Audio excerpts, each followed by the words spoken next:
இன்றைக்கி எங்கள் வீட்டில் நாட்டு நண்டு ரசம் வச்சோம். வாங்க எப்படி செய்யலான்னு பார்க்கலாம். அதுக்கு ஒரு 10 நண்டு எடுத்து இடித்து சாறு எடுத்து தனியாக வச்சுக்கிட்டேன். அதுக்கப்புறம் மல்லி, சீரகம், சோம்பு, மிளகாய் இதை மூணையும் நல்லா வறுத்து தனியாக பவுடர் பண்ணி வச்சுக்கிட்டேன். அப்புறம் இஞ்சி, பூண்டு, சின்ன வெங்காயம் இதை மூணையும் தட்டி தனியாக எடுத்து வச்சுக்கிட்டேன்.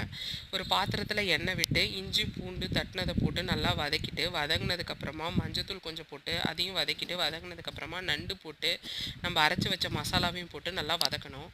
வதங்கினதுக்கப்புறமா தக்காளி, புளி, நம்ம அரைச்சி வச்சுருந்த நண்டோட சாறு இதையெல்லாம் மிக்ஸ் பண்ணி நல்லா ஒரு கொதி வந்ததுக்கப்புறமா தேவையான அளவு தண்ணியை விட்டு நல்லா கொதிக்க விடணும். அது கூடவே கருவேப்பிலை, கொத்தமல்லியும் போட்டு நல்லா கொதிக்க விடணும்.